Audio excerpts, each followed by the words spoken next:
The following content is provided under a Creative Commons license. Your support will help MIT OpenCourseware continue to offer high-quality educational resources for free. To make a donation or to view additional materials from hundreds of MIT courses, visit MIT OpenCourseware at ocw.mit.edu.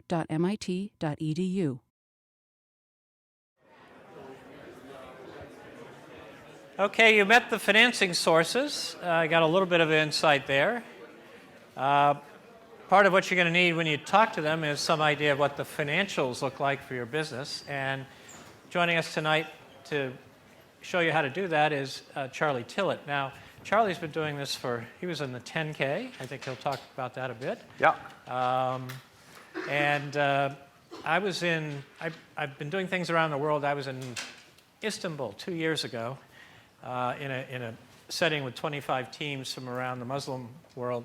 And I was mentoring a team from Pakistan, and I'm looking at their slide deck, and I get to the financials, and I say, where did you get this template? And they didn't quite understand what I was saying, and I'm looking at it. It was Charlie's template that he uses in the course. So his speeches here have transformed financial plans all over the world, in Pakistan, and he's graciously come back to talk to us.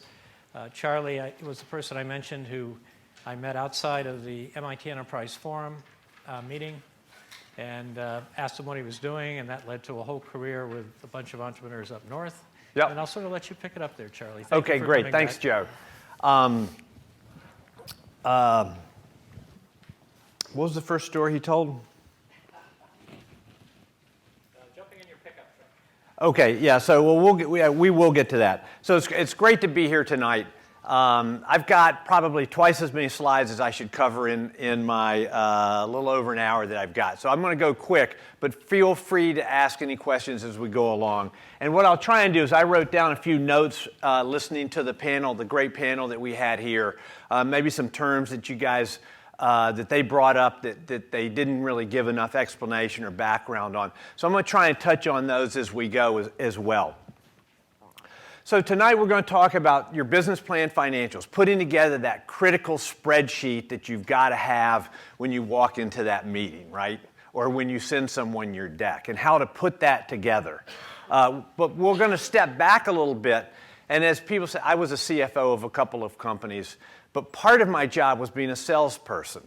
And what I would do is I would walk into these meetings with a deck and with a team, but my job was to sell that team to the investors. And in return, they would give us money and we would give them stock. But what we're really selling is the team and the concept of the business that we're trying to build. Then we'll talk about what is your business model, and building your financial projections. And so this template that I'm going to show you tonight is up on the website. There's a new template this year. It's got a little more detail in terms of cost of goods sold. In case you're doing something that's got more of a hardware component, this gives a little more detail on that. But that was what I was trying to think of. So this template is going to be out there so that you can download it. It's an Excel spreadsheet. You can start plugging your own stuff in it. And I'll tell you the things that you need to take out when you actually show it to someone. And then the last part is we're going to talk about sharing the pie. So I've added a couple things to this talk about putting together your business plan spreadsheet. And one of them is talking about the venture capital perspective and helping you sit in their shoes and evaluate your opportunity. But also thinking about the other uses or takers of equity in your company. And by equity, I mean stock. So I've got a couple slides on here on thinking about your company and all of the people and all of the entities that could potentially get stock in your company and what that does to your ownership in the company. So my background is I was a graduate from Sloan in '91. That was the inaugural year, in 1990 was the inaugural year of the 10K contest. It was now the 100K. And we were the third place team. So rather than get, I think it's now $20,000 or $30,000 worth of free legal service and accounting service, we got $300 to split between the three of us. So since that wasn't enough to start our business, we all went our separate ways. But what I did, Joe introduced me to some guys who had an interesting idea for some network monitoring equipment, and they didn't really know how to build a business around that. And that experience in the 10K contest was critical because I'd worked with these two guys, and we'd sat we didn't have Wi-Fi at that time, so we were sitting in the computer lab, plugging it into a spreadsheet, late at night, going, well, if we increase the sales price by this much, what does it do to our business? If we are able to reduce costs by this much, what does it do to our business? How many salespeople are we going to need? And I went through that whole exercise of building that template for the business plan contest. And because of that, I had tremendous credibility when I started, I knew what I was talking about when I went in to talk to these guys who had this data communications product. And I was able to convince them that I could help them build their model, and sure enough, I was able to do that. But it was the entering into the contest and working with the team and working through all of that that helped give me that experience.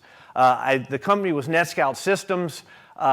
We completed several rounds of venture financing there and went public in 1999. I then got involved with a dot-com company, which fortunately didn't last too long, and then was at a Homeland Security company that made bomb detection equipment for airports. So completely different industry, but the same metrics, the same tools applied, the same spreadsheet that I built to get NetScout off the ground was the same spreadsheet that I used to get Reveal off the ground. And it's the same spreadsheet that you guys can all use to get your business off the ground. I raised $125 million in more than 10 transactions over that period. So you're probably saying to yourself, I'm too busy to do my financials, right? I've got more important things to do. One, they're not going to be right anyway. I mean, who can sit here and say, we're going to be able to be spot on our financials, right? The second is, the VCs aren't going to believe it anyway. They're going to look at your numbers and they're going to say, they've got their own ideas of this. And the third is, you've got more important things to do, building the team, figuring out what the product is, and looking at who your customers are. But the reality is, the financials are the scoreboard, the scorecard for your company. So if you don't know what you're shooting for, then how do you know whether you're making progress against those goals? But the more important thing is kind of what I was talking about with me and my team in the 10K contest. It helps you understand what your key assumptions are, because you've got to put those assumptions into either numbers or formulas. You've got to understand what the drivers are. So if you're able to increase prices by 10%, what does that do? Is that an important lever or not? Or is it more important to get your costs down? Or is it more important to outsource your development and get your R&D spending down? Is it more important to do a software as a service model or sell it as a product? And how do those things impact how much cash you're going to need? So it's a great exercise that helps you understand what's going on in your business. Because as the CEO of your company, the number one job is to maintain the cash in the company. It's the oxygen supply. And without that, you can be doing everything else right. But it doesn't take long for people to start walking out the door when they're not getting a paycheck. Now, your management team, we've had those days where I had to go to the guys and say, hey, guys, there's not going to be anything in the envelope this week. But for your rank and file employees, you can't be missing payroll. And your vendors will only let you stretch out payables for so long. So you've got to know where you stand with your cash and what cash you need. So you don't need to be an accountant, but you've got to understand these key terms, and you've got to be able to discuss them, because the investors up here, they also don't expect you to be an accountant, but they do expect you to understand the drivers in your business and what the key metrics in your business are. at Reveal Imaging was a company that made bomb detection equipment. And there we had an all-star management team. We had 5 guys. This was founded in 2003, 18 months after 9/11. We had 5 guys who had been in Homeland Security for more than a decade each. So there were a lot of people who wanted to get into Homeland Security on September 12th, okay? But there were not a lot of people who were in Homeland Security, the Homeland Security business, on September 10th. And we had 5 of those guys here. So we had a market opportunity. The Congress had said all bags that go on, all passenger bags that go on a passenger airliner in the United States have to be screened for explosives. And we want a machine that can automatically do that. We don't want people looking at X-ray images. And there were machines on the market. These guys had actually, of the 8 machines that had been certified, these guys had been involved in getting 4 of those machines certified. So we really had an all-star team. They had come up with an idea for a product that was half the size of the existing equipment, also half of the throughput, but half of the cost. And so those metrics were very compelling for the smaller airports like Burlington, Vermont, or Nantucket, Mass, rather than the Logans. And so we had but there's 500 airports in the country, and one by one they were getting ticked off by our competitors. So we had an opportunity to get to market that we had to get to fast, because once those airports were staffed with our competitors' equipment, they were no longer an opportunity. So we went out, we hit the ground running, and we started raising money the first day we got together as a management team. We raised an angel round within 90 days of $1 million, and then within 6 months we raised our first venture round. And it was a $5 million, but it was in 2 tranches. So the tranches were a $5 million tranche and a second $5 million tranche based upon hitting milestones. Because we wanted to raise as much money as possible, but our investors were reluctant to give us everything up front. So we reached this compromise where we said, okay, we're going to hit some milestones, and because we had the financial plan and we knew how far $5 million would take us, we knew what we could get done before we ran out of money. And so we were able to pre-negotiate an increase in value upon hitting that milestone. Now, so it was kind of a win-win, because we did not have to spend, once we raised the $5 million, we didn't have to immediately start thinking about raising the next $5 million, because we had that kind of in our hip pocket. All I can say is that as soon as we raised a round of financing, I started thinking about the next financing that we were going to do. It could have been bank financing, like an equipment line, which is simply, as you buy equipment for your manufacturing facility, or as you buy computers for your software engineers, you send a copy of the invoice over to the bank, and they will provide, they will give you 90% of that money back, and you now have a loan to the bank. So it didn't look like a lot of money, $500,000, but as we were getting close to running out of money, and we hadn't met that milestone that we had committed to get the second $5 million, that $500,000 was very important to us, because that gave us an extra 3 months of runway, to get closer to the goal. So I'm going to kind of take you behind the scenes to think about, what does a venture capitalist want? When they put in their money, they're interested in getting a 3x to 5x absolute return. So if they put $5 million in, if they put $1 million into your company, they want to get $3 million back to $5 million back on top of the $1 million. So they've got to get $4 million to $6 million back. And if it's $5 million, you do the math. Their investment horizon is 5 to 7 years. And what I will say is that, when you take venture money, that clock starts ticking the day that money gets wired into your account.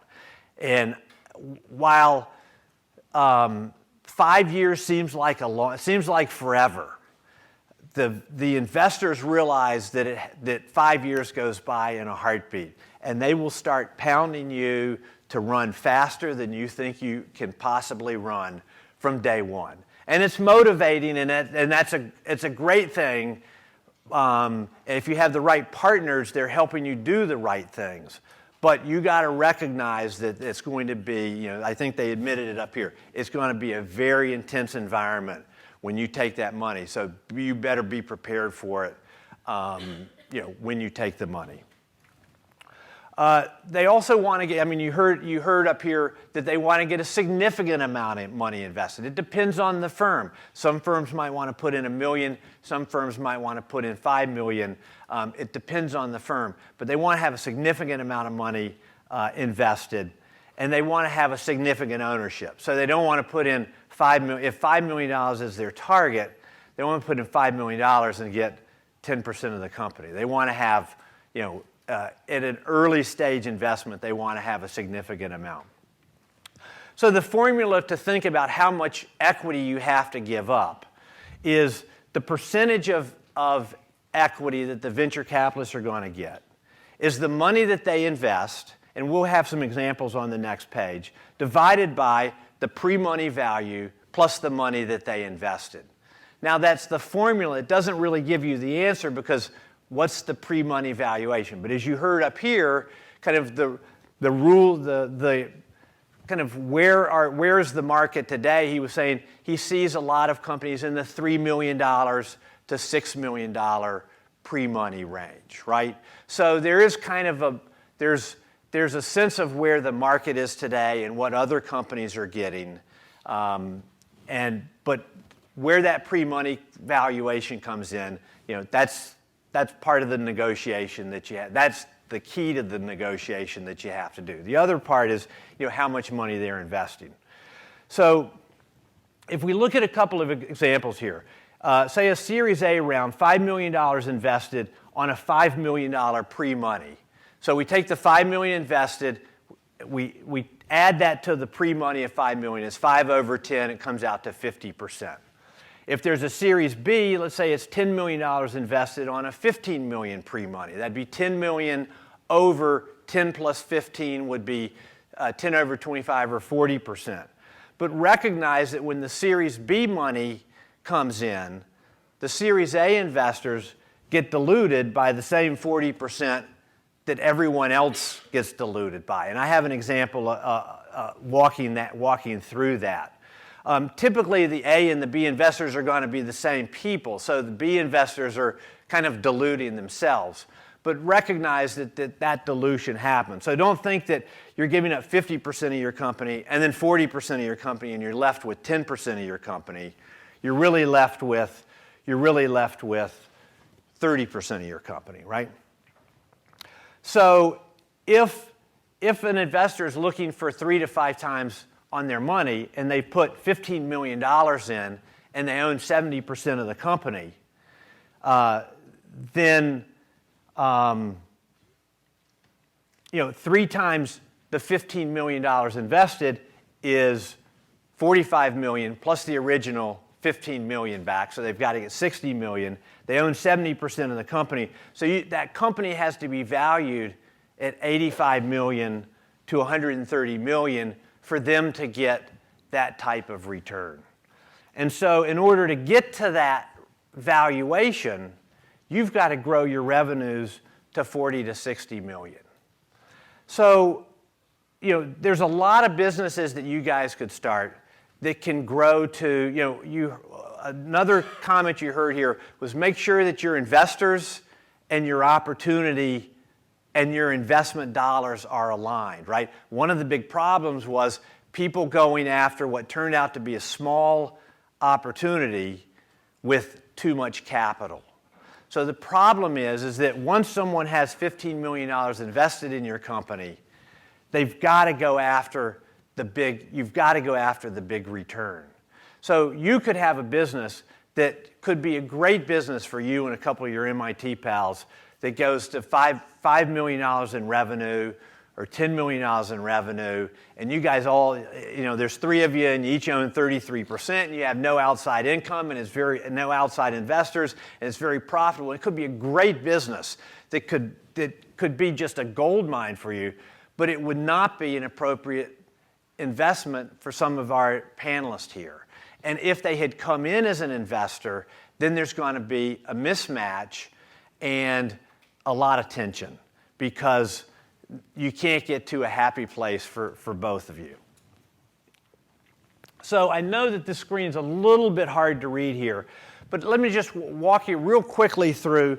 If you've got a founding group here and that has 4 million shares between all of the founders, they've got 100% of the equity, and there's 100% right there. You then bring in some early employees and give them, and there'd be a list. I have a list in the back of showing kind of who would get what.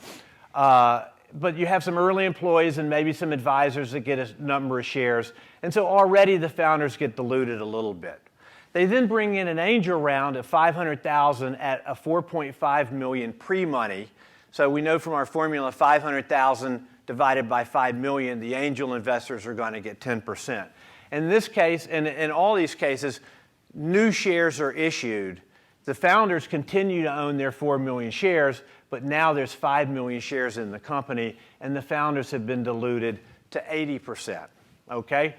We now have the classic A-round venture capitalists come in, and they put in 5 million at the 5 million that I talked about earlier.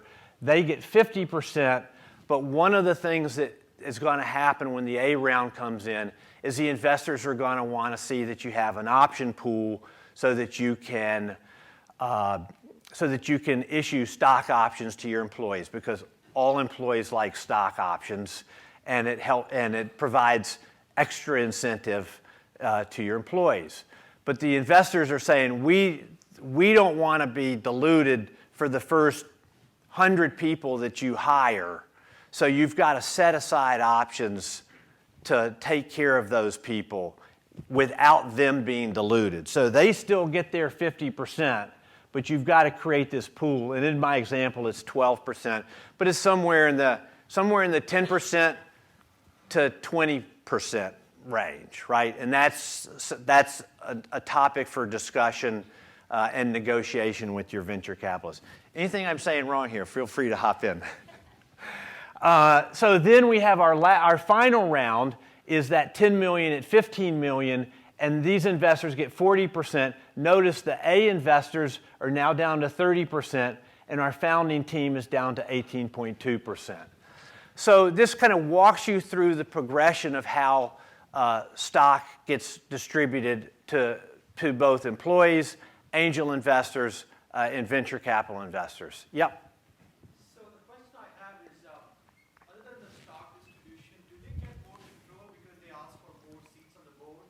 Is that something which happens a lot when the second round and third round happens? So the question is, so first off is the investors are going to get preferred shares that have many more rights than the common shares, okay? And there'll be anti-dilution provisions, there'll be ratchet provisions in case there's a down round.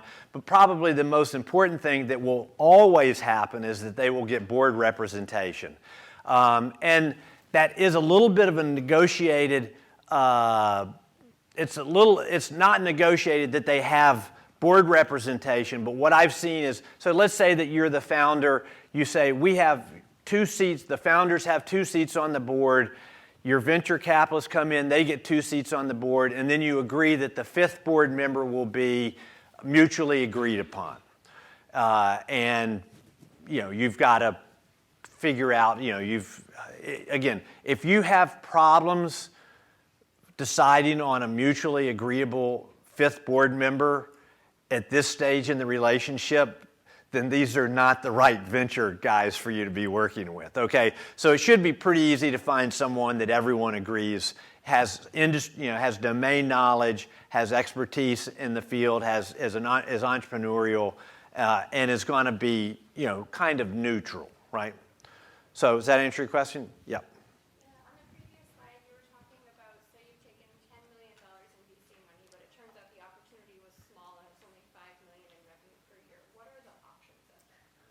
So her question is, let's say you've taken more money than the opportunity.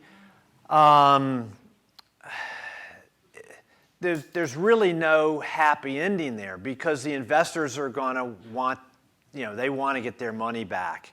And a company that grows to $5 million, it's kind of the Walking Dead, right? So you're now making enough money to where you're not going out of business, but you're also, there's another problem there, is that companies that only get to $5 and $10 million, now, I don't know how much revenue does Pinterest. There's a lot of companies out there that have no revenue and have tremendous valuations. But let's not pretend that let's not plan that we're going to catch lightning in a bottle, okay? So a company that has $5 million to $10 million in revenue, the reality is there's a very small market who's going to buy a company like that. When we were at Reveal Imaging, we grew the company to $100 million, and we grew the company to $50 million in revenue.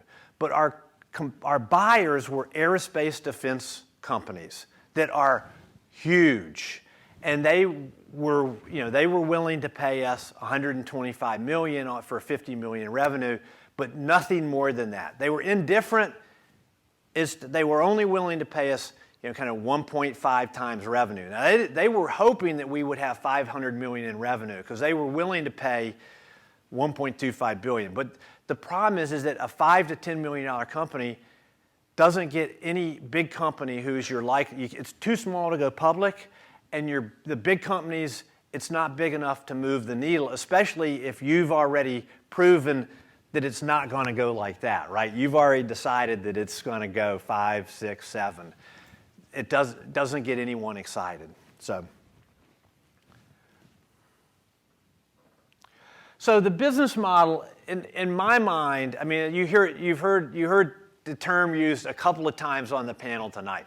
How I think of it is, it's an income statement in percentage terms. And we'll show you some of the business models from a number of companies in a number of different industries. But when you think about your business model, think about your business reaching critical mass. Do you have to have some kind of geographic dispersion, right? Or do you need a critical mass of sales in order to get your volume pricing down? Or maybe it's the number of customers that gives you some kind of synergy. So when you think about your business, when you think about your business model, think about it's in the happy times, right? It's reached critical mass, and it's kind of hitting on all cylinders. So how many are course 15? Okay, maybe about a third or maybe 40%. So this is going to be a little bit boring. This section is going to be a little bit boring for you guys, but I want to make sure everyone's on the same page here. So when we talk about the income statement, we start at the top, and it's your sales number, also called your revenue number, and that's the products that you're shipping out the door, or the service that you're providing, and the dollar number that you're putting on that invoice. So it's after any discounts that you give, it's after any kickbacks or anything, it's the number, when you send out an invoice to that customer, what's the dollar on that invoice, and what's the check that you're going to get from that customer.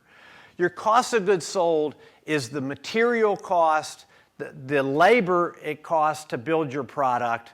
It's the facilities in which that product is built, but it's also your support cost. So if you ship a product and you have a 1-year warranty, or you have a tech support line that people are calling, that's part of your cost too. So you've got to staff that tech support line. You've got to man it. Maybe it's 24/7. If you've got a hardware product and it breaks within the warranty period, you've got to fix that. You've got shipping costs. You might have to send someone out into the field if you've got a big machine like we had at Reveal that weighed 2 tons. So those are all the things that go into your cost of goods sold. It's not your R&D, so it's not your programming cost.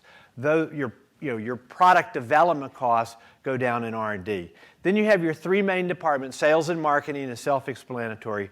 R&D would be all of your programming, product development, any material that gets bought as part of your product development process. And your general and administrative is kind of everything else. Your CFO is in there, your CEO is in there, HR, IT, your facilities, your facility staff for the non-manufacturing facility. And at the bottom is your operating profit, or EBITDA, earnings before interest, taxes, depreciation, and amortization.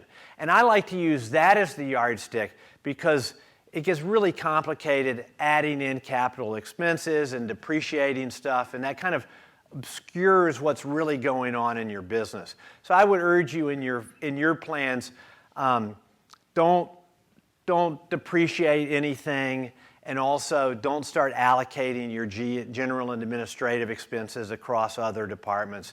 Just let them sit in general in your G&A.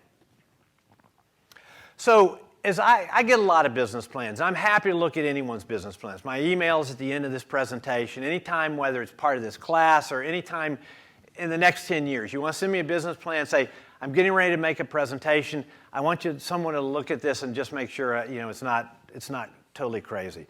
So I get a lot of business plans. And the first thing that I do when I look at a business plan is I look at the top line and say, how big is this business going to get? What is the market opportunity here? So here's an opportunity. They think it can grow to $75 million.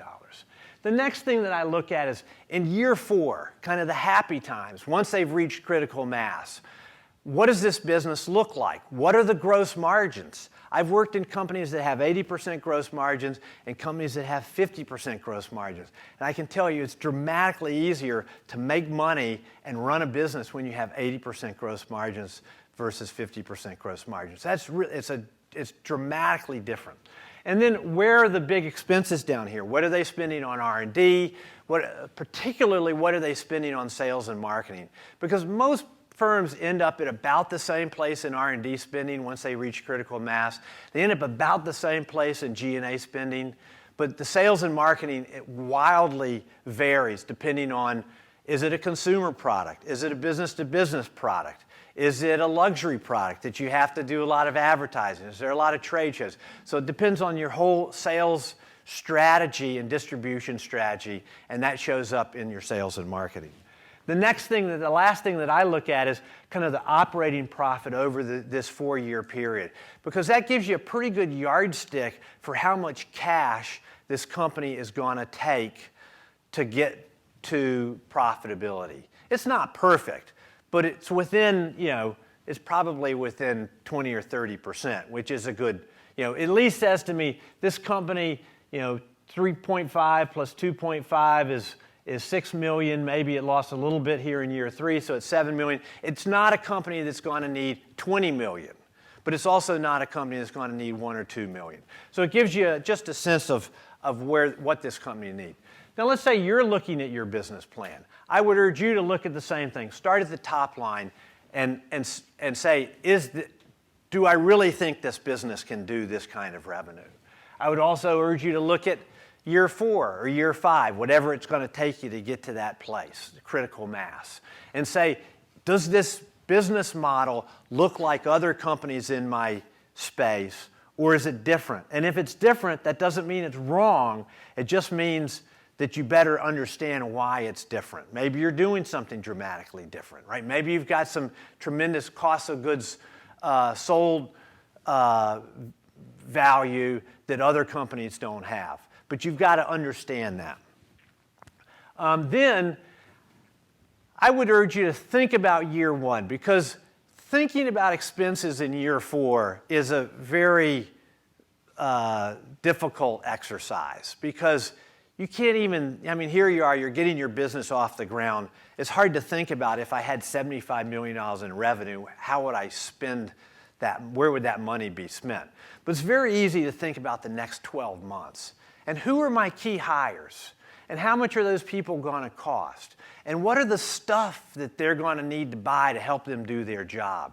And you're probably not going to have a lot of sales, so you don't really need to think about too much about cost of goods sold yet, okay? But you need to start thinking about, what are my staffing priorities, and what are the things that we need, and where are we going to locate our business, and what are we going to have to spend on facilities and that kind of thing. And then while year 1 should be fairly easy to do, year 2 is not that much more of a stretch because you already have kind of thought about where I am in month 12. And so you just kind of extrapolate that into what are we going to do once we start having revenue? Okay, so what is my support team going to look like? What is my sales team going to look like? And put some numbers on that. And then once you've done that, look at where your percentages are out here in year 2. And you already looked at where they are in year 4, and kind of make year 3 as kind of a blending process, okay? Now, you're not going to do this on an annual basis. I'm going to urge you to do it on a quarterly basis, and we'll get into those specific spreadsheets and talk you through that in a bit. So the business model, in terms of this percentage of income or percentage of revenue exercise helps you think about where your business is going to, what your business is going to look like and how you're going to get it there. It's going to show how your business is going to make money. So let's look at a number of different companies, okay? This is a number in the retail sector. You guys all know them. Walmart, the low-cost leader. Target's kind of a middle market, and Nordstrom is more high-end. What does categorize these businesses? They all have crappy gross margins, right? 24% for Walmart, 34% for Target. They spend nothing on R&D, right? Target should probably spend a little something on their IT department, though, right? So all of their expenses a lot of companies, now all of this information is available from the Securities and Exchange Commission, or you can get it off of Yahoo Finance now. So just go into Yahoo Finance, you can pull up the annual reports, you can get all this information off of there. Most companies do, though, lump sales, general and administrative expenses together, so I don't have a breakout on what they're spending on sales and marketing versus G&A. But you can see the sales and SG&A comes in, kind of across the board here, but not tremendously profitable, but very high annual revenue. I mean, look at Walmart at $344 billion. So 6%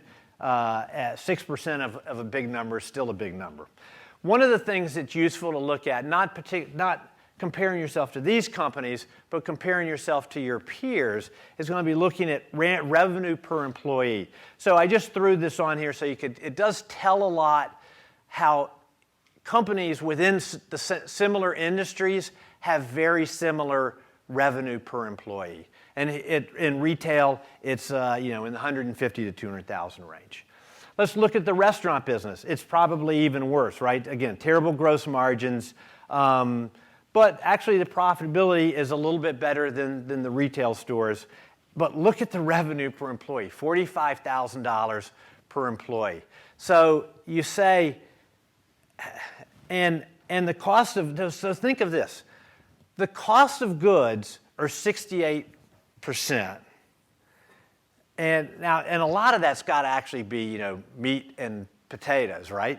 So how much money is actually left over to pay? How can you... If your average employee is $45,000 per person, you can't pay that person $45,000 a year. So this idea that they're going to start being able to pay fast food workers $15 an hour, which is this big argument, there's just not enough money there. It's a crazy business here, and I suspect that there are a lot of part-time workers. But it is an interesting fact here that all these businesses have such low revenue per employee. Let's look at some interesting companies now. Cisco, very good gross margin, 64%. We see revenue, R&D is at 13%, and operating profit at 25%. These might be a couple years old, but they're in line with this. And revenue per employee is $573,000 per employee. Think of that versus $45,000 per employee. Okay, so you can afford to pay your Cisco employees $100,000 to $125,000. You can't afford to do that at McDonald's, right? So again, these are characterized by R&D spending of kind of the 10 to 15% range, except for Dell. And Dell is really just a box manufacturer. They're just an assembler. They're just a supply chain story. They're not an R&D story. And it comes out in their numbers. Medtronic is a medical device maker, but it really has all the characteristics of a technology hardware company. Let's look at some software companies. Again, even better gross margins. Say R&D is in that same 10 to 15%. And the revenue per employee at Microsoft is about the same as Cisco. Oracle and SAP, which are more peers, have very similar revenue per employee in that $250,000 to $300,000 range. The internet companies are all across the board. I mean, Apple's not really an internet company, but but they are kind of interesting here in that they have $2 million of revenue per employee. Mind-boggling. I mean, Google is at $1 million. I started putting Google on this after they went public, and I said, well, they can't sustain that. They were about $1 million when I first did it, I think 3 years ago, and they've actually increased their revenue per employee as they've grown. So they've become more productive, which is kind of few companies are able to do that. Usually companies have a decrease in revenue per employee as they get bigger. Google's been able to increase it. Again here, R&D spending, I mean, Apple is so big that 2% is still a huge number, right? But if we look at the rest of these, it is a little bit across the board, and it's part of where a company is in the stage of their life cycle. But this gives you kind of a sense of where companies are. Another thing that's interesting here is the two companies with the lowest gross margin are Apple, which is selling hardware, and Pandora, which is selling music. So just because you're in a intellectual property business or in I don't know what you would call music if you're not calling it hardware, but it's kind of interesting that their costs of goods are actually as high as Apple's because of the royalties that they have to pay. And that creates some problems for them because, I think they're now starting to show a profit, but it's still a very tough business.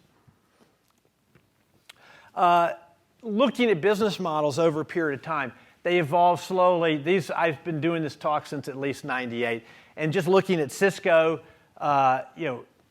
it looks like it looks like the same. I mean, it goes up and down a little bit, but companies do not dramatically change over a period of time once they kind of hit that critical mass. So as you're building your model, I know the talk yesterday was on your product and pricing your product. What's the value that you bring to the customer? And how is that value going to be split between you and the customer? I hear a lot of people say, well, we have a product that will save our customers $10,000. So we think we should charge them $10,000. Well, at $10,000, they're indifferent whether they do it manually or whether they do it with your new piece of equipment. So you've got to price that product to where it's compelling for the customer to take that risk and make that change. And if it's a $10,000 value to them, you've probably got to price that at $2,000 or $3,000 and let them capture the majority of that savings because they're taking the risk. And so you've got to figure out how, at a $2,000 or $3,000 price, you're going to be able to sell that and capture enough value yourself. Okay? Your distribution strategy. So think about the price, and then your cost of goods sold should be pretty straightforward. I mean, you know the material that goes in there. Again, it's not how long is it going to take to develop this product. That's part of your R&D, and that's a whole nother exercise. But it's if I sell a unit, how much material goes into it, how much labor goes into it, how much overhead in the manufacturing facility goes into it, how much support am I going to have to provide? These are all questions that, if you sit there and noodle away at it, you can come up with a pretty reasonable range and come up with your cost of goods sold. When you think about your distribution strategy, how am I going to sell my product? That could have, I have an example of that in here, that could have a huge impact on everything involving your business in terms of both your revenue all the way down to your sales and marketing and your operating profit. So that's a huge decision you're going to have to make. R&D, I would argue, should end up at the 10 to 20% range. Generally, as we've looked at a lot of companies, that's where they end up. That doesn't mean you shouldn't be at 30% like Zynga was, depending on where you are in your life cycle. But if you're not spending if you're a technology company and you're not spending 10% of your revenue on R&D, are you selling, you're selling yourself short for tomorrow's products, right? Because you've always got to be evolving. G&A is going to end up at 5 to 15%. The lower you can get that, the better. That's where the CFO is. So just squeeze that down. And make sure you build in an operating profit. Now, your operating profit shouldn't be 40 to 50%. There's a few companies that can get away with that. But to think that your company is one of those is probably unrealistic. Question: if you're putting together your model and you keep coming up with a 40 to 50% operating profit, you should really question some of your assumptions. Am I missing anything here? I'm not saying it's wrong. It might be doable, but you're going to get some pushback on that from people who've looked at a lot of business plans. So I talked about how your distribution strategy is going to impact your operating profit. So let's look at an example here where you're selling it through your own direct sales force. You have $100 million in revenue. Your cost of goods is $40 million, leaving you with $60 million or 60% gross margin. You have $23 million in sales and marketing, $12 million in R&D, and some G&A, bringing your total expenses to $40 million and an operating profit of $20 million or 20%. So let's say instead of that, you said, I'm going to bring in a distributor and give him a 20% discount off of our list price or selling price. And in return for that 20%, he's going to go out and sell it to the customer. He gets to keep the 20%, but he frees me up of all the sales and marketing activity. Well, not entirely, because even the distribution channel needs some care and feeding. So you can't completely get rid of your sales force. You can't completely get rid of your marketing efforts, but you can cut those back. In my example, I said, well, you could cut it back from $23 million to $8 million. Now, because you have fewer, your R&D is still going to be the same because you've got to keep feeding the machine with new products, right? And your cost of goods is going to be exactly the same because you're still shipping the same number of units. But because you have fewer employees, you probably don't need quite as many people in HR. You don't need as many bean counters. Your G&A is going to be a little bit less, and so that's going to be $4 million. So in this example, your operating profit your revenue is reduced from $100 million to $80 million, and your operating profit is reduced from $20 million to $16 million, but you're still getting a 20% profit. Now, I don't know whether one is right or wrong. I would say that the distributor model is going to be great if it can get you to market faster, or if it can take you from 80 million to 160 million faster than you could grow organically from 100 million to 160 million. You're still getting the same 20%, and whether that 20% came out at 15% or 25%, it's really a question about it. The more important number here is the $16 million in operating profit versus the $20 million in operating profit. So as you're building your model, there is some business planning software out there, kind of like a TurboTax. It asks you a bunch of questions. It asks you the questions, you answer the assumptions, and it spits out a plan. Do not use that software, because the beauty of this exercise, the benefit of this exercise, is understanding exactly what's going into your model and building it yourself. And when something doesn't add up, figuring out what's broken. When you start getting 50% operating profits, start saying, why, let's look at my revenue per employee. Oh, my revenue per employee is $1 million per employee. Well, Google does that and Apple does that, but there are not very many other companies that have $1 million in revenue per employee. So maybe I need to hire more, maybe I need to add more employees to my staffing plan. And where am I going to deploy those people in order to build up my organization? So it's doing it, it's working the exercise that is the real benefit. Build your sales projections from the bottom up. And anyone watch Shark Tank? Okay. I gave this talk about 2 months ago, and everyone said, no, it's on Friday night. I go out, I'm not way home Friday night. So someone was on Shark Tank last week, and they said, well, they're selling a product that went into school lockers. And they said, why are you valuing your company at $5 million? And he said, well, there's 50 million school lockers in the country, and we only need to get 5% of them. I mean, it's a crazy, it's wrong on so many counts, because it doesn't talk about how are you going to get into each school, how many are you going to sell into each school, what is your distribution strategy to get there. So instead of saying the market is huge and we're going to get a slice of it, what you need to say is we're going to have 5 sales guys. And each sales guy is going to be responsible for a territory in the country. And each territory has, I'm kind of making this up about the school locker as I go here, but each territory has 25,000 schools. And I expect each sales guy to hire 10 reps. And each rep is going to go to 2 schools a day. And we expect a closure rate of, 10% when they go to a school, and that each school is going to buy, each school that buys these is going to buy 50 lockers. And you put that all in, and it'll come up with a model for how many you're going to sell. And that may not be, it will not be accurate, because as you put this together, it's a crystal ball. And when you get out there, you're going to find out a sales guy can't go to 2 schools a day, and he can't close 10%, and they don't buy 50.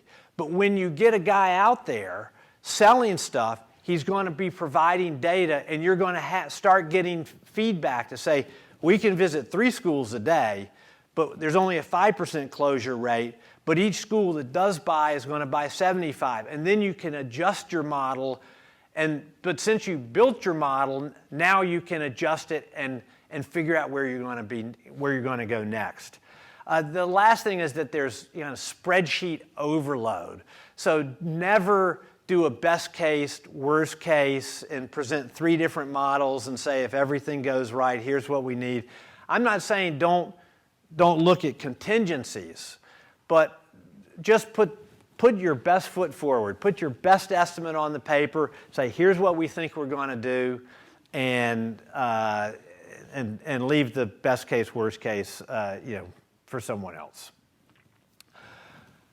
I'm going to give you some rules of thumb on the next spreadsheet. These are focused on making your investment attractive to investors. Just like your $5 million business might be a great business, it's not going to be attractive to investors. So I may say, don't put together a business plan that only gets you to $5 million. That could be a great business, okay? So don't let me discourage you from that. It's most relevant for technology companies. So if you're going to if you're going to start a fast food chain, these metrics are not going to apply to you. And like I said, it might not apply to your industry. Staffing is what's going to drive your expenses, okay?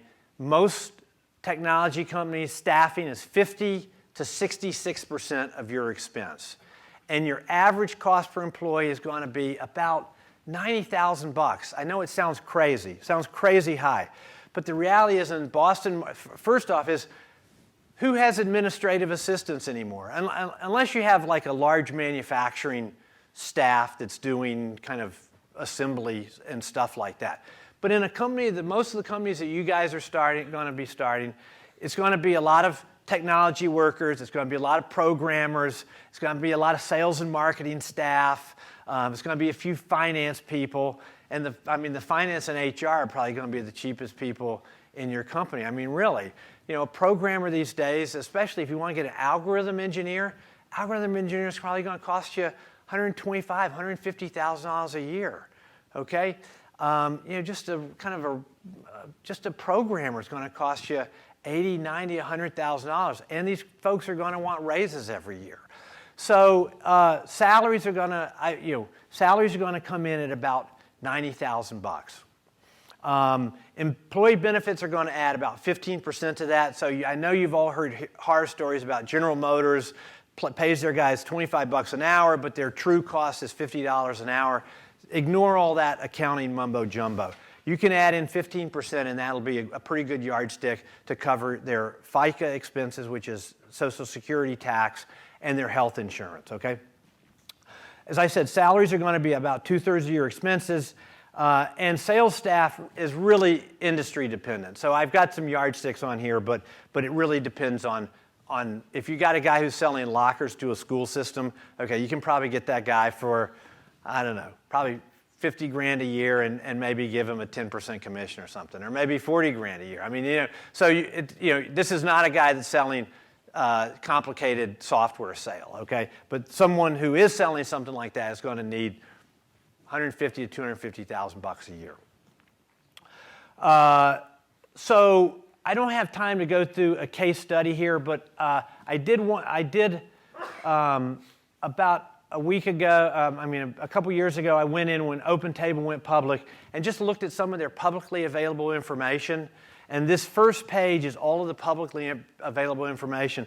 But I was able to, really uncover a lot of things about how they ran their business and how they were generating revenue. And I would just urge you to look at these next few pages. This presentation will be on the website.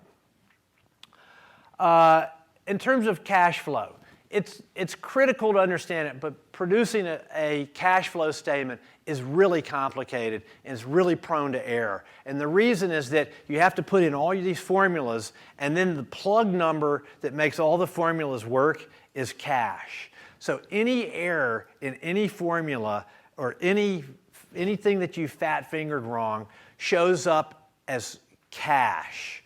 And sometimes it's to the negative, sometimes it's to the positive. Every time I do this, I say I'm going to put together a cash flow just so people can look at one. And maybe I'll chastise myself and I'll go home and do this. And if I do, I'll send it to Joe. But a good proxy for cash flow is just looking at your cumulative operating losses over the period of time and adding in any capital expenses that you had. And while that's not perfect, it's a pretty good number for how much money this business is going to need. So a lot of people ask me, well, how much should I pay myself? And venture capitalists, they don't want their entrepreneurs to starve, but they want them to be hungry. So as you think about, what I would urge you to do is think about maybe what you made before you came back to school. I assume a lot of your graduate students. Or think about what your peers are going to make as they're going out into industry. Now, if you're in a very specific discipline and your peers are going out to work in that discipline, and because, let's say they're geological engineers and they're going to go up to North Dakota and make $250,000 a year because they're helping drill for oil. Well, you can't say, well, look, I could be drilling for oil in North Dakota for $250,000 a year. Therefore, that's what I need to pay myself. So that's kind of an extreme case. But think about what your peers are making, and generally you can argue that that's what you ought to be paid, or what you were getting paid in your prior life, unless you were, an investment banker in your prior life, right? So think about your investors. They want you to earn a living wage. They don't want you to be worried about paying the bills or getting your car fixed. They want you to work 23 hours a day without as few distractions as possible. But they want to make sure that you're still hungry and increasing the value and increasing shareholder value every day. So here's what we want to get to, is our profit and loss statement for 4 years, okay? And so I've got this color-coded spreadsheet, and here's the code here. Anything that's in blue comes from another spreadsheet. And I've got a little column here that you would take out when you actually presented this to anyone that says, here, this is coming. It's coming from the P&L by quarter spreadsheet. And so this spreadsheet's got about 12 pages on it, right? So here's your summary page here. And as you can see, everything comes from another page. So nothing shows up on this page. But as you're putting together your spreadsheet, you're going to keep coming back to this and say, how does this look? Does this make sense? Do my sales go like this? Or do my expenses go like this? Or is everything kind of in a nice, smooth trend line? Or if it's not, can I explain it? So for example, I might have no marketing expenses in year 1. I might have a tremendous amount of marketing expenses in year 2 as we launch our product. And then those expenses, maybe not in absolute terms, but in percentage terms, come down in year 3 because now we've already reached the market.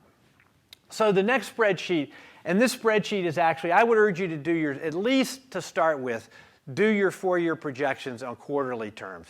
Because there's a lot of times you're going to be fat fingering stuff in here. And when you have 48 cells that you have to fat finger something in, you're going to make more errors than if you only have 16 to put them in. And so this spreadsheet goes out to about here, which is year 4, Q4, right? But as we can see, everything from our quarterly statement also comes from another spreadsheet. So let's look at the detailed spreadsheets. And the first one is our sales spreadsheet. So here in the red is input numbers. So I've got my unit sales in units, and I've just plugged in some numbers here. Now you're going to have to justify these in the rest of your projections by, what's my sales staff and how much units am I expecting a salesperson to sell. Here's my unit price, and I've got a couple different models. And as you can see, when I launch Model 2, I have to, I decrease the price on Model 1 because now it's old technology. And so our product revenue is simply the black is a calculated figure. It's just a multiplication of those two. And then the magenta number, that's what goes to our other spreadsheet. So our support revenue, I've got, here's our installed base, and there's some retention on our installed base, and then we charge 15% of what the value of that product is to show what our support revenue would be. But you're just going to have to play around with these percentages depending on your product and your company. But I just wanted to show that there was actually some support revenue in it as well, and this support revenue goes to the other spreadsheet. So then we have our cost of goods sold. So we have our units that are coming from our other spreadsheet. And we've plugged in our unit cost down here. And so this gives us our variable cost per unit. We've got the 20 units at $1,500 per unit. Comes down to $30,000 in material cost. But I've also got some staffing. I've got a VP of manufacturing. I've got a supervisor. I've got a technician. He can build 1 unit a day. And so I've got to think about how many technicians I need as I ramp up that product volume. Okay? So I have, I'll show you that. So we'll talk about the staffing plan on another page, but those staffing costs get added up into salary and benefits. We have our variable cost here. We have a facilities cost that is really a step function because you can't ramp up facilities in line with, you can't add another 100 square feet. You've got to rent 10,000 square feet and then another 10,000 square feet if you need more. So we just plugged in some numbers on our facilities expense, and that gives us our total product cost of goods sold here. When we look at the staffing plan, this is a spreadsheet you're going to keep coming back to over and over again because, as I said, this is where 66% of your expenses are going to be. So first is you've got a spreadsheet that goes down to about here with all of your departments. And I would urge you, don't create too many lines in here. Don't create a junior programmer, senior programmer, programmer level 3. Kind of glom things together because you're going to be fat fingering a lot of stuff in. And do the same thing with their salary. So if a salary, a programmer 1 makes, a junior programmer makes 80, and a programmer makes 100, and a senior programmer makes 120, just kind of put in programmer, put them all in at $100,000. This is going to be your guideline, right? So you've got this for all of your departments down here, and again, this spreadsheet goes all the way out to here. So the companion part to this spreadsheet is actually over on the right side of this thing. And now you plug in salaries for each of these staffing positions.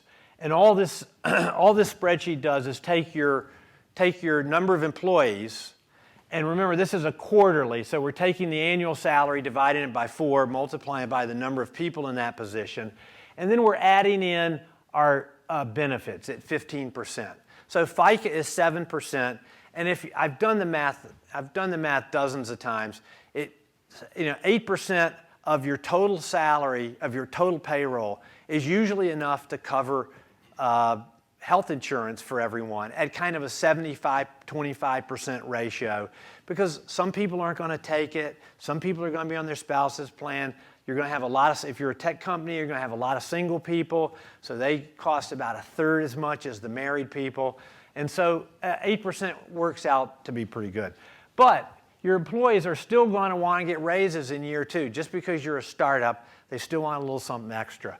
And as I mentioned, a lot of companies have problems getting those expenses up in years 3 and 4 because they don't add people enough. Well, one of the things that people don't do is they don't ramp up your salaries.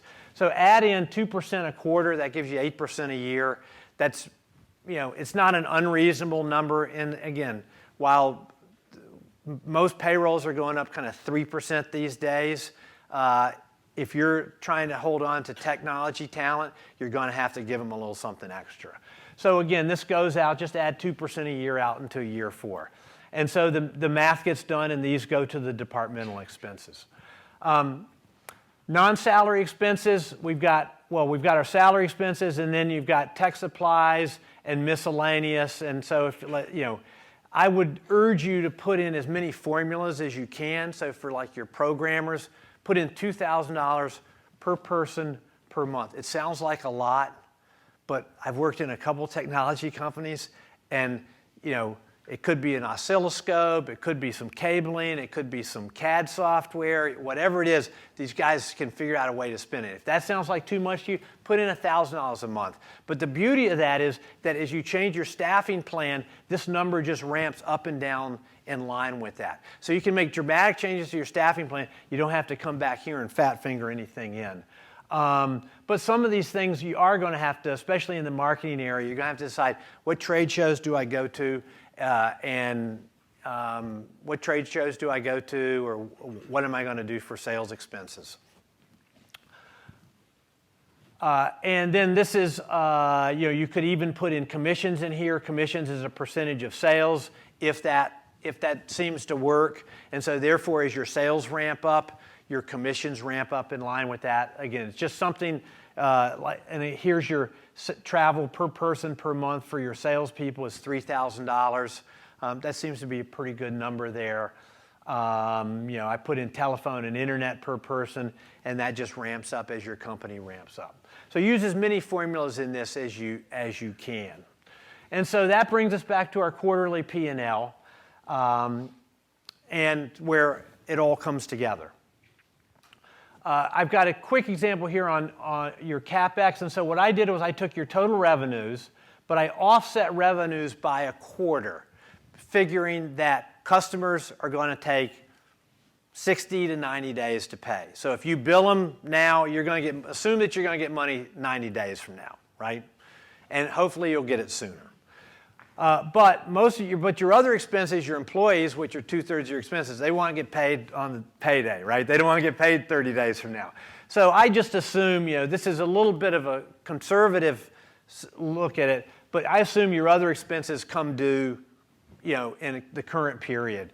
And so based on that, you can look at, you plug in a starting balance here, and you say, where does this money get us to? This money gets us to the end of Q3. In that case, I'm going to need to raise additional money, and how much money am I going to have to raise there to get us to the next milestone? So in this case, I said, well, maybe we've hit a milestone here at the end of Q3, and that's going to allow us to raise our next round of funding, okay? I've talked about most of these showing steady and consistent growth. And here's some suggestions in here in terms of an executive summary versus a full-blown business plan. In reality, the executive summary is all most people are going to want to look at the beginning, and then when they really get into due diligence, they're going to want to look at the rest. So I think I can get through the rest of this in 5 minutes because I've gone over a lot of it. What I would say is you think about equity in your company. You're sitting around a conference table here at MIT, and you're thinking about the company. Or maybe the company's been, maybe you've been working on the company for the last 2 years and you're really ready to launch it. All I would urge you is that the work that has yet to be done is far more than the work that has been done already. Even though it feels like you've done a tremendous amount. The work that it takes, growing to $1 million is hard, but growing from $1 million to 10 million is equally hard, if not harder. And going from 10 to 100 million is really hard. So the fact that a lot has been accomplished, there's still a lot left to do. So you don't want to reward people for what's been done in the past. You want to incentivize them to do things in the future. So I'm a big believer that everyone should vest. I used to be adamantly against this when I was a member of a founding team, but I've heard horror stories where 3 or 4 people get together and one guy or one person gets an opportunity that they can't pass up and they leave with their 25% of the company, and then the 3 people that are left are now working for themselves, but also for someone who's, and not taking a paycheck, for someone who's actually got a great job. So I think everyone should vest over some kind of some 3 or 4 year period. Typically, this is the ranges that you would see. A CEO in the 5% range, 5 to maybe 10%. VPs in the 1 to 2.5%. This would be after dilution. Senior managers about 1/4%, and a senior individual contributor about 1/10%. If you're on the founding management team, you might get 2 to 3 times this amount, in part because you're going to get diluted. And if you're a founding employee, you might get even more. So if you have a senior individual contributor who's really important to the company, and he's going to get 1/10%, that's the kind of person you might give 1/4% or 1/2% up front. So let's look at some examples here. As you get a sense, I always like to look at the end point and then go back to the beginning and figure out how I'm going to get to the end point. So my end point here is looking at this whole dilution, and here this is the same spreadsheet that we had earlier. I've just added a little more detail with some names here and some specifics about the people. So looking at this point, this is where we're going to get to. But at the beginning, we have 4 founders that have split the equity, 2 million, 1 million, and 1 million. Okay, that all sounds well and good. They have 100% here. As we bring in our key employees here, we have a VP of R&D. He's critical. Normally, you'd say a VP of R&D would get about 1%. Well, in reality, by the time we get out to this, after all of our dilution out here, this VP of R&D is going to be at 1%. And so some other key employees here, and maybe a board of advisors or board members who would get some equity. We then bring in our angel investors who get 10%, and everyone up here gets diluted. And we then bring in our VC round at 50%, and again, everyone up above gets diluted, including the angels. One of the things that got brought up, Axel was talking about $50,000 for 10%. And my initial reaction was, that seems really onerous. It doesn't seem like a great deal. But when you realize that he's coming in at this stage, he's coming in really as the angel investor. And by the time this all gets done, what's my example? My example actually works out. Instead of just take a 0 off of this, 10%, his 10% is going to get diluted down to 2.3%. So if you're getting all that other value, then that 2.3% doesn't seem to be too much to give up. I will say that angel investors are pretty keen on looking at this spreadsheet too. And while a lot of people think that angel investors will not be as tough negotiators as the VC investors, I would argue they're investing their own money rather than the firm's money. And they have seen this spreadsheet as well. And that the angel investors will be every bit as tough as the VC negotiations. Now, friends and family is a different story, and I've had very good success with friends and family coming in, but I mean, they're your friends and family. You're not going to try and screw them over. So you're going to give them, hopefully you're going to give them a fair deal to begin with. So it's 9 o'clock on the dot. I can take one or two questions, but then I know that Joe's going to shut me off. Any? Okay, one here. What are the usual terms on a vest with other co-founders? I think over 4 years, what you might say, so 4 years with quarterly vesting. I mean, you could do monthly, but I mean, it really doesn't matter at that point. So 4-year vesting with 1/16 every quarter. Or what you could say is, let's say you've been working together for a year. You say everyone starts with 20% vested, and then the remaining 80% vests over 4 years or 3 years, something like that. Just so that someone doesn't get cold feet when the going starts to get tough and bail on the rest of the team. And so if they leave after 3 years, will they still get the part they had before, or when you have a vesting, Yeah, so let's say you were going to get 160,000 shares over 4 years. That'd be 40,000 a year or 10,000 a quarter. Every quarter, you vest 10,000. So if you leave after 2 years, you have your 80,000 shares, and you go and they're yours, and the 80,000 that you didn't vest, look, if you thought it was going to be successful, you shouldn't be leaving. So you've left that, and those are gone. I was wondering if you could talk a little bit about the difference between CEOs and CFOs, and first the difference, whether a startup needs a CFO at a very early stage, and the last part is what's the power, who makes the decision? Well, look, the CEO makes all the decisions. I serve at the pleasure of the CEO. But the CFO, I think by the time you take your first venture money, you first off, you have the money to pay a CFO, and it will be money well spent.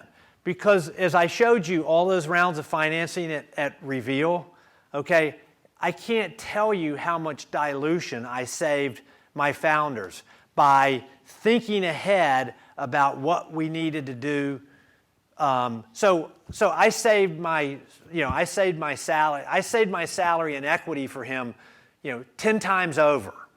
But we did have a deal for the very first year. I worked half time for half salary, and then we agreed that as the company, I was in a position where I could work half time, and so I think it's good to have, maybe you have a mentor advisor for that first year and a controller, but the problem is that you really want someone who's, as you start negotiating these, especially when you start raising money, you want someone who's been through the process before, and they will save you, an experienced person will save you, a couple % of dilution right off the bat. So what's that worth? It all depends. So you sell your company for $200 million, it's worth a lot. Okay, maybe one more. Oh, looks like I've gotten everything. So thank you very much.